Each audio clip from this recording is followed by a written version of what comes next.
Palais Omnisport in Bercy, Paris, for the men's free program here in this 1997 European Figure Skating Championships. A very exciting night in store.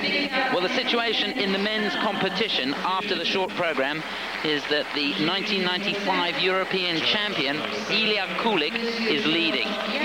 Just behind him, in second place, the reigning champion, Vyacheslav Zagorudnyuk, and he is in incredible form. I saw him on practice this morning, and he was outstanding. Then in third place for Germany is Andrei Vlashenko, the three-times national champion, and he put in a storming performance in the short program.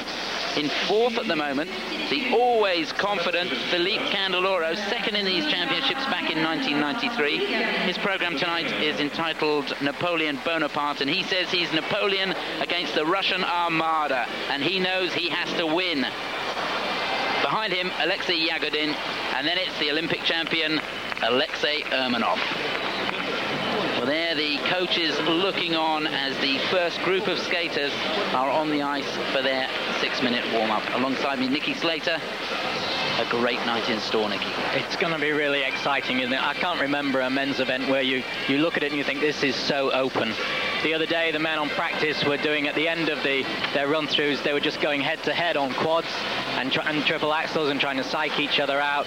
This morning on practice, it wasn't quite so tense, but there was still a few attempts at quads.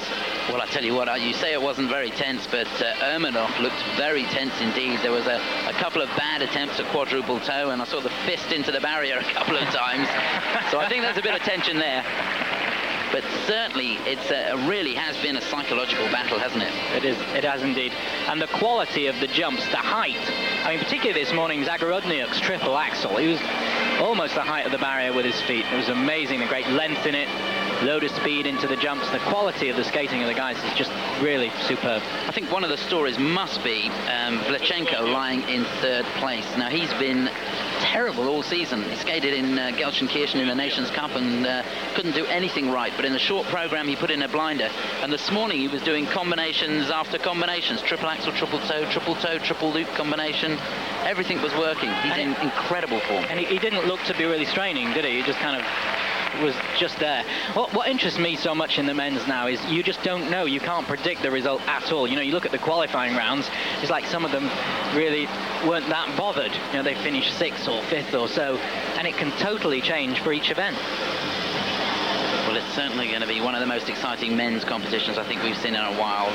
Zagorudnyuk in second place, the defending champion. He's not going to let the title go easily, and he's in good form. He's in good form. He looks confident. And he was again this morning, that triple axel. He seemed to be just trying to convince himself he could do it again and again and again, sometimes just missing it.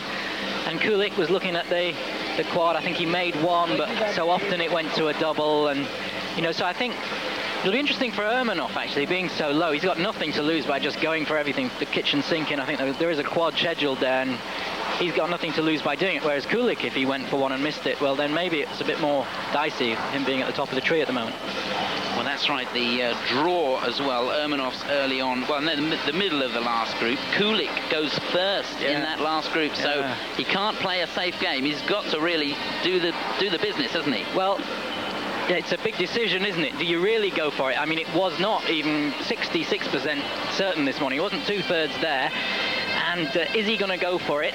Or is he just going to do all his triples, triple axel combination and everything and say, well, that's it? You know, I think he has to finish, he'd have to finish third, wouldn't he? And Urmanov would have to win for Urmanov to pull above him. I think that's how it works overall. So, I mean, if Kulik did everything clean in a great program without a quad, he could probably still win. Yes, you've got to make that decision, though, haven't you, when you go out there? Well, I'm sure that the decision's made, I would imagine. But